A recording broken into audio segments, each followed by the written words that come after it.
नै गाइस आंहा फुजा होखांबाय नोंथांमोना सोर सोर होखो हेपि धनतेरास बयनिसिमबो नै आइ लक्ष्मिया जों बयखौबो आलो गोजोन सुख सान्तियै आरामै रुजु रुमुयै मोनजाहोथों आरो लोगोसे जोंनि जिउआव जेसेबांखि सुखु दुखु फैयाथों मानो जों सौसिलांनो हाथों आं बारा एसेबां रोङा अब्लाबो इउटुबाव नायै नायै माने सोलोङो आरोना आं उन्दैनिफ्रायनो फुजा होखायो ओमफ्राय जोंनाथ' जयगल'सो ब्रह्मनि नालाय बिदिखौल' रोङोमोन आरो बिदिखौ रोङामोन ओमफ्राय बिदिखौ इउटुब नायै सोलोंनानै लाबाय आरोना नै ओमफ्राय बैयावथ' न'आव दैलि होखायो नालाय ओमफ्राय बे हासिब होनांगौ होननायखाय हासिबखौ होदों दे धनतेरासावहाय ओमफ्राय नै संख्रै गंगाजल बहुदता जिनिस होदों नै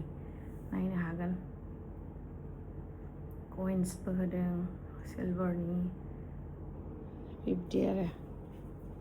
उफाय गैया नै न' गिदिरबो गैया नालाय थेलेबलेबावनो इसोरखौ गोसो गोथारै फुजिबाय